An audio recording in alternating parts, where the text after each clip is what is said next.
all of us. We're going to continue on in week 2 of our series, The Story. We're reading through the Bible as it's told in a narrative format in this storybook called The Story.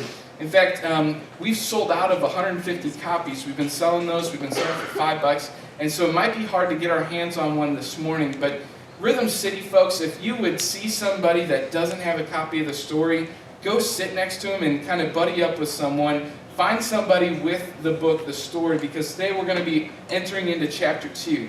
And in fact, what we want to discover as we read through the Bible together is something really fascinating. That the Bible isn't just a whole bunch of disconnected stories, but really there's this overarching narrative that's at hand. And really everything in Scripture points to one main character. Everything points to Jesus. So to kind of gear us up for week 2 of this series and to kind of focus us in on what we're going to say today, take a look at this video and here's what we mean.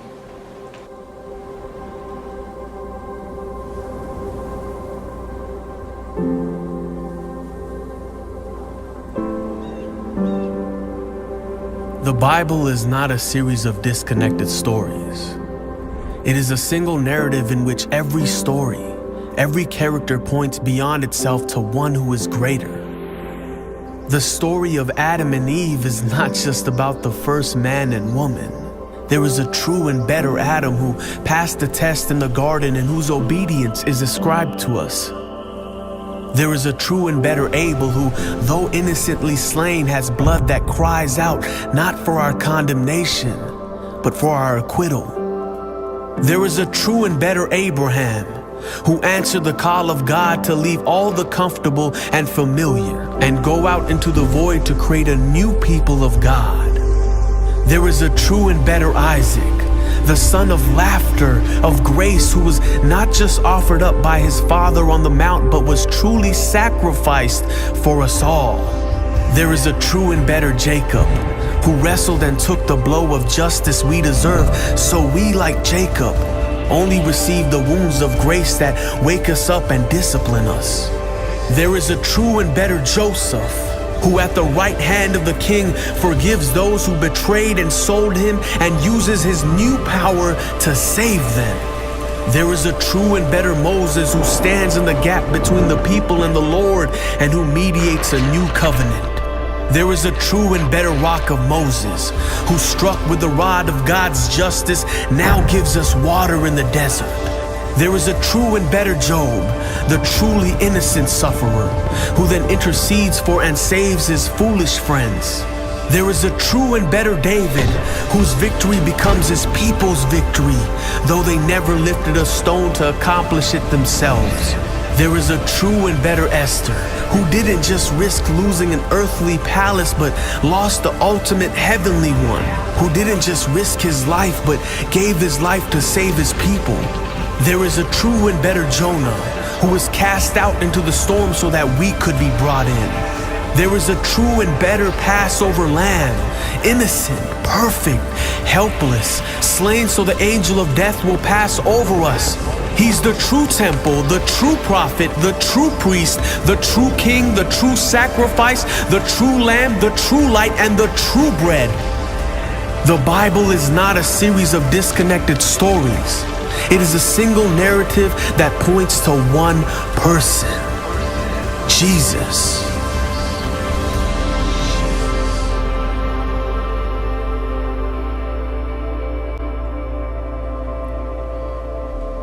And so today we continue on that journey of discovering how all of Scripture points to its main character, Jesus. And really that's kind of what we picked up on last week as we read chapter 1. We started to dig into the story of creation and how God created all things and really set kind of our perspective very straight from the get-go. Because if you've been in any kind of literature class in high school or whatever it may be, you've learned that it's really important to find out who are the main characters, what's the plot, what's going on here, right? And we identified that sometimes when we read Scripture, we're not so eager to identify that God is the main character of the story. That God is the main character of the Bible.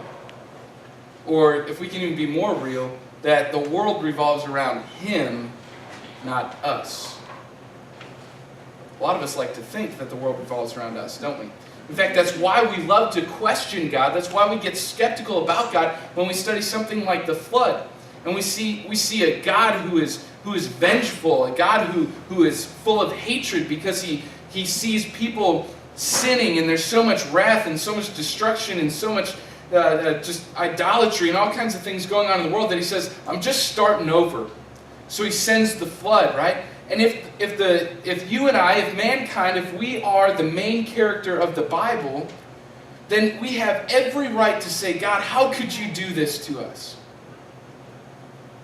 But if God is the main character, if the world really does revolve around Him, if everything in the universe really does revolve around God, then instead of seeing a vengeful God, we see a God who first came to create an incredible blessing. In fact, He created all of mankind, all of creation, so that Him, in perfect unity, Father, Son, Holy Spirit, God would be able to experience love in the form of relationship with His creation. And when God is at the focus, when He is at the main character point of the story, we have a God who brings grace and compassion.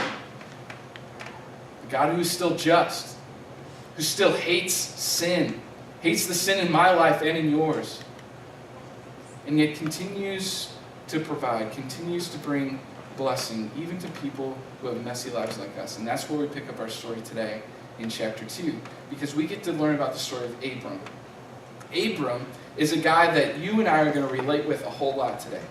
Because my guess is that every single person in this room, every single one of you, whether you've been in church for a long time or never been in church before and today's your first time, doesn't matter who you are, you're going to resonate with Abram. Because Abram, just like you and I, he longs for something.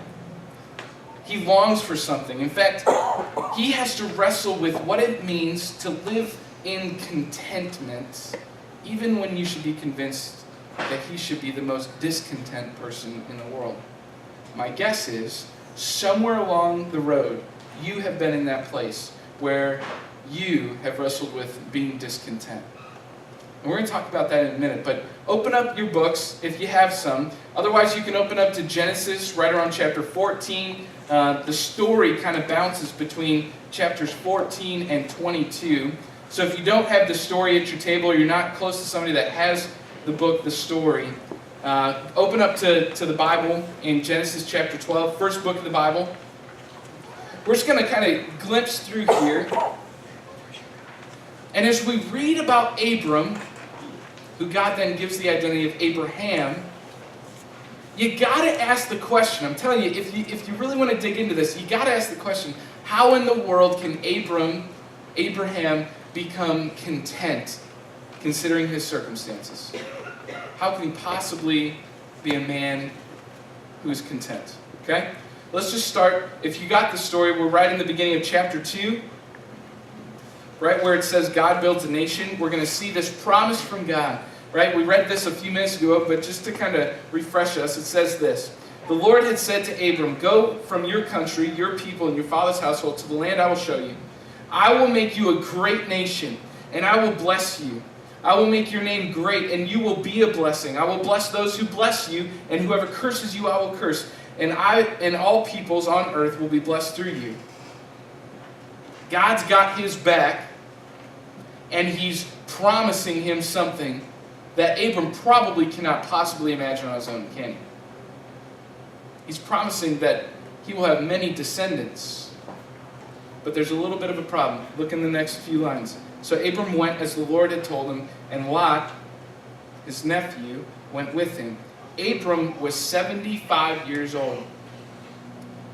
Now I'm just guessing that if you were trying to plan to have kids, 75 is not the most ideal age to begin doing that, right? And in fact, how could Abram possibly be content with God when God finally shows up on the scene and says, now you're going to have a kid at the age of 75?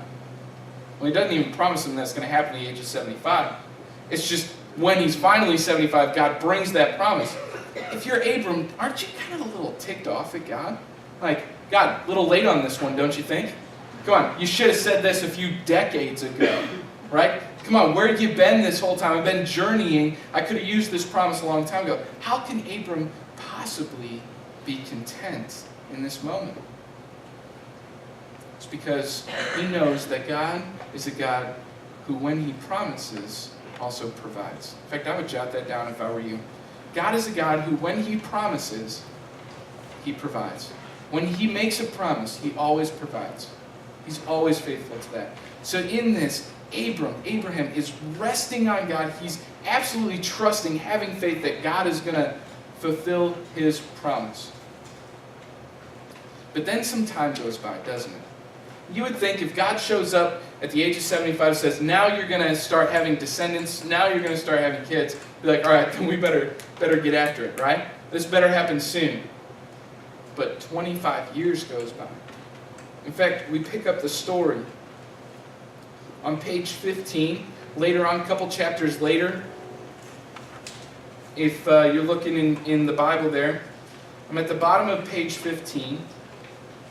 It says this: God comes back to Abram. He's now 99 years old. Still doesn't have a child with his wife, Sarah. Still is waiting for God to be faithful. Still hanging on the promises of God. If it's you or me, we're probably very discontent by this time. In fact, we probably didn't even make it a couple of months, did we? I mean, now it's 25 years later, and finally, here we are. It shows up and says this, at the very bottom of the page: against all hope, Abraham, in hope, believed, and so became the father of many nations, just as it had been said to him, so shall your offspring be. Without weakening in his faith, he faced the fact that his body was as good as dead, since he was about 100 years old. And it goes on from there. And so Abram, he gets discontent. He says, you know what, God hasn't done anything yet, and my body's as good as dead, so I've got to try and figure out my own way to do this. So he sleeps with his slave, and finally they have a kid. But God comes and says, even though this has happened, that child, they will be fruitful, many descendants from that child, but that's still not the way I'm going to fulfill the promise. God, don't you think time's ticking here? Come on, God, I'm getting a little discontent here. Are you resonating with him? Have you ever had anything in your life where you've expected something, maybe from somebody else, or maybe even from God, where you're like, God, where are you? I need you right now. And it just doesn't seem like he's showing up. It just doesn't seem like he's even there. It just doesn't seem like he's even alongside you in the journey. Sometimes God's timing is very different from ours. And I know for many people in this room right now, that is the hardest thing for you to hear today. Because your expectation to be content is based on your own timing and not God's timing. Your contentment, my contentment, is usually based on how I think God should fulfill promises that I think he should make to me. Yet oftentimes, God doesn't work that way. So Abraham, all right, God, you say that's not the one? Okay. You remember I'm 100 years old, right? You remember that my wife is almost 100 years old, right? You sure this is going to happen? And sure enough, it comes to be that Abraham and Sarah become pregnant with their firstborn son, Isaac. And it's an incredible thing. God provides and meets his promise. God promised to them, you will have a child, you will have descendants, and he provides, fulfills that promise. Now, this is finally when Abraham can be content, right? Finally now, okay, God, now we're good, right? Now I can be content in my relationship with you because you finally came through on what you said you would. I wonder how many times in my own life I base my willingness to be content in God on how often God has provided for me, or how it kind of the mentality of what have you done lately for me, God? You know, you're kind of depending on him to meet your needs, meet your promises, meet his promises right now in your timing. And then finally, maybe I'll start to trust God a little bit more. Man, we think this all the time. I'll trust God a little bit more. I'll follow Him a little more faithfully. I'll be a little more servant-hearted. I'll do this, I'll do that. My life will look a little bit different when I see God do this in my life.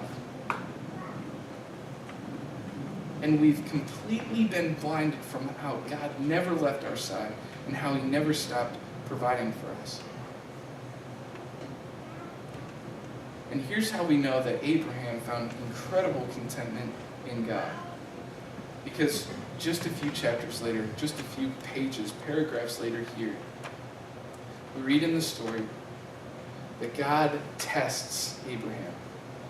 Now here's where I start to get a little upset with God. Maybe you get a little upset with God too, because finally, after waiting on the promise for 25 years, you finally have Isaac, your firstborn son. Man, this is what your heart's been longing for. This is what you're craving. Finally, Isaac is born. God has fulfilled His promise. And now years after Isaac is born, in fact, it's probably speculated that Isaac was probably a teenager. Can you imagine raising a teenager at the age of about 115, by the way? What kind of challenge is that? I mean, what Abraham and Sarah were up against is beyond me. Obviously, God was at work there. But it's when Isaac is now old enough to walk along with Abraham, and God tests Abraham. He says, I want you to follow me. I want you to go where I'm going to lead you.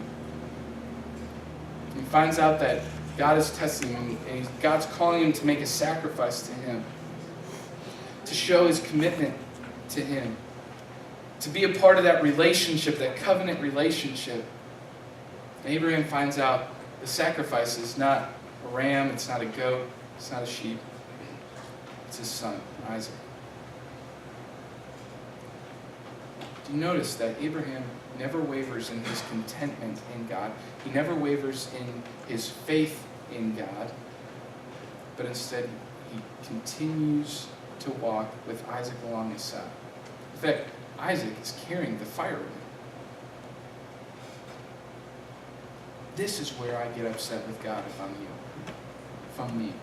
This is where I'm upset because, doggone it, God, don't you see, you've finally given me what my heart longs for, and now you're going to take that away from me?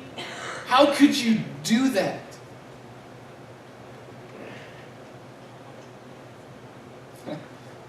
So Abraham, still trusting, still being an incredible follower of the Father, far better than me, trusting God, having faith that God will provide, goes up to the mountain, builds the altar, sets it all up, lays his son on the altar, raises the knife,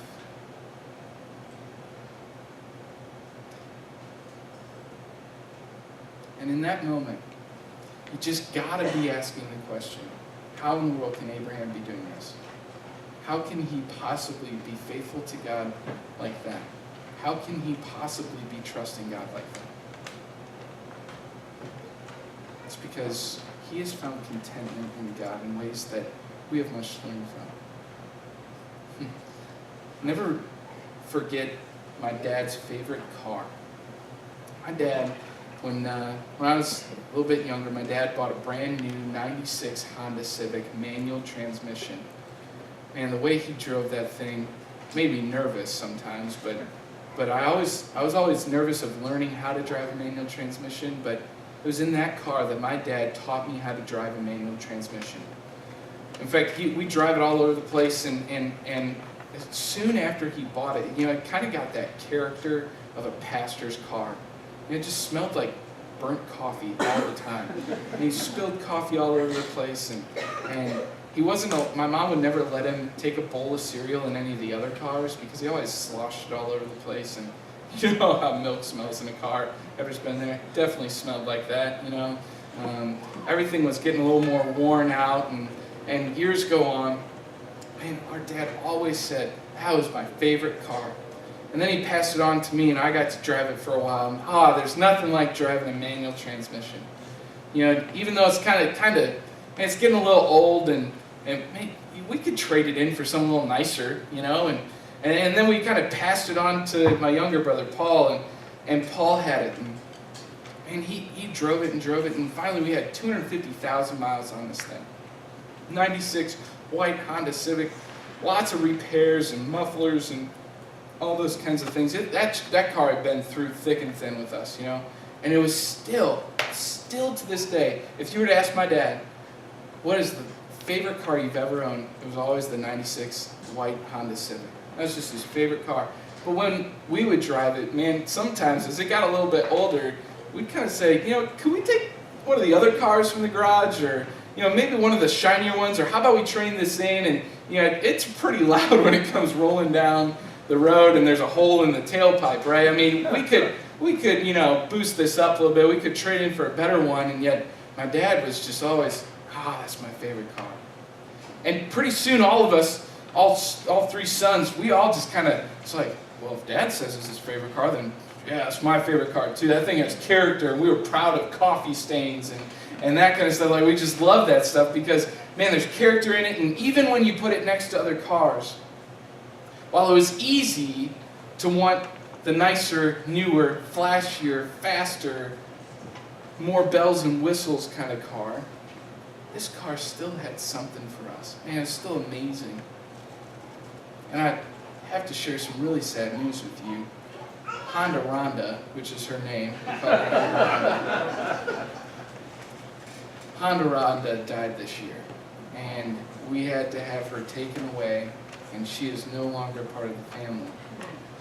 It's a sad day. In fact, there were text messages going around through the whole family saying, you guys, she's being towed away today. And everybody was crying through text message, just so sad.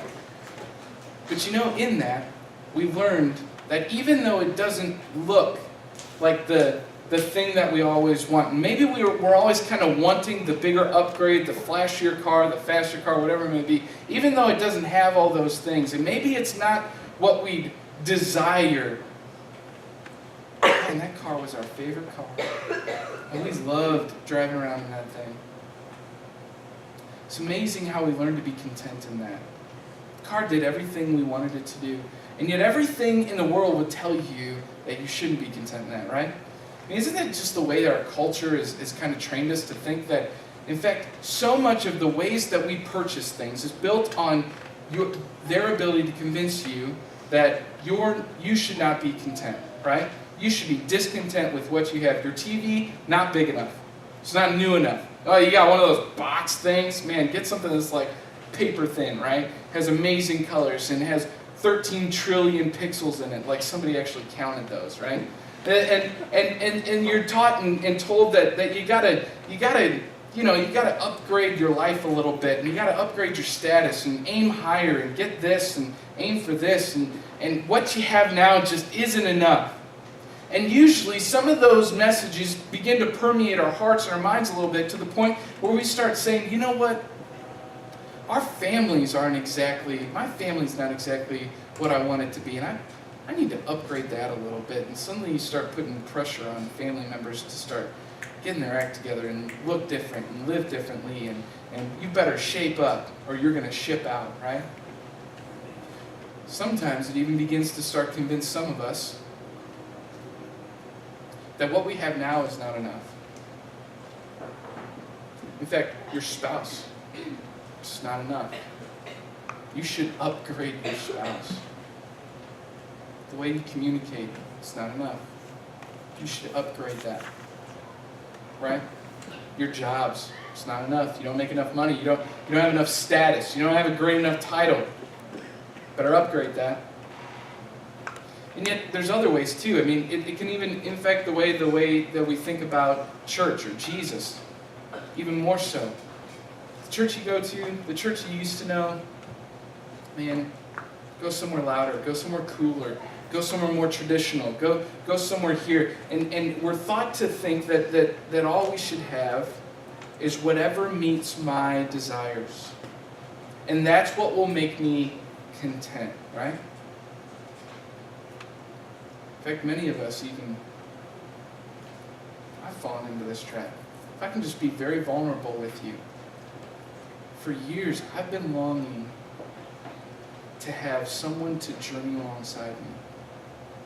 And now I'm so grateful that next month I get to marry that woman. Like, I'm incredibly grateful for that. But so many times I bought into the lie that I could only be content when I finally got to get married. Oh, life will get easier then. Life will be more fulfilling then. I'll be able to live a lifestyle that loves my neighborhood more then. I'll have somebody to talk to more then, and so let's just kind of bottle up the feelings now. Sexual temptation won't be as big of a deal then. So it's okay to just settle for anything now.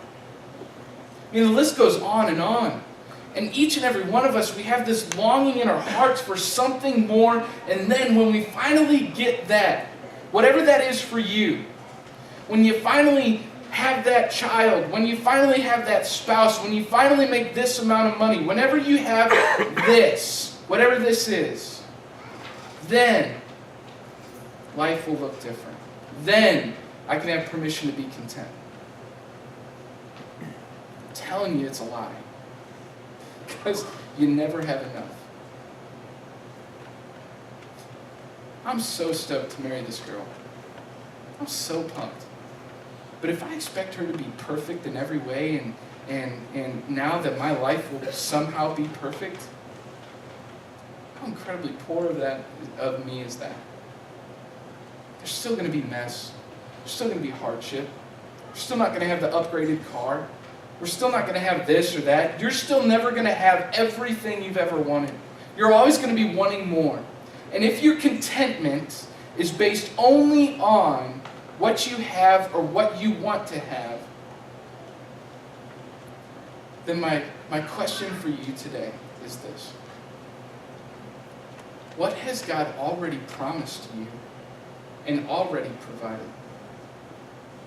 Because as we see Abraham standing over his firstborn son Isaac with the knife, ready to sacrifice him to God because he's trusting God, as we see him right in that moment,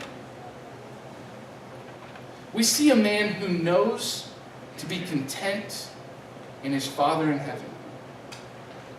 Because he knows that if God has been faithful in the past, and if he's made promises to me, then he's going to be faithful now and he's going to provide for me when I need it. It may not be the way I want it to. This may not be happening the way I thought it would. But I'm going to trust him. And what does God do in that moment as Abraham is about to kill his son? God tells him to stop. What does he do? He provides a ram from the bushes for the sacrifice. Isaac comes off the altar. They put the ram on the altar. The sacrifice is made. God promised to Abraham, you will have great descendants. You will have Isaac. And now Isaac gets to continue on because God provided in the place of Isaac. And if you continue on in the book of Exodus, you would see this incredible story of how God provides. In fact, there's the story of the Passover lamb, right? All of Israel, these descendants of Abraham, all of them are in slavery in Egypt. And God is about to rescue them out. And there's the plagues, right? You remember the plagues from the book of Exodus? There's all of these plagues. And finally, the last plague, God says there's going to be an angel of death that comes over this city. And everyone who smears the blood of the lamb across the doorpost will be spared. Again, God provides something else's blood in place of his people's blood. And if you followed the people of Israel throughout the book of Exodus even farther, you'd see that all of their sin in their lives and the mess and all of that stuff, they deserve death for those things. They deserve to be completely separated from God. And yet what does he do? He continues to provide. He continues to provide. And fast forward all the way to Jesus now. And this is where this hits me. Because that was supposed to be me on the cross. In my life, all the ways that I'm imperfect, all the sin, all those things, I deserve punishment for those things. Here's the really bad news. You do too. It's real. That's the real deal. All the mess in your life, you deserve death for that. But God provides someone to take your place. Just like he provided the ram in the place of Isaac, so he provided Jesus to take your place on the cross.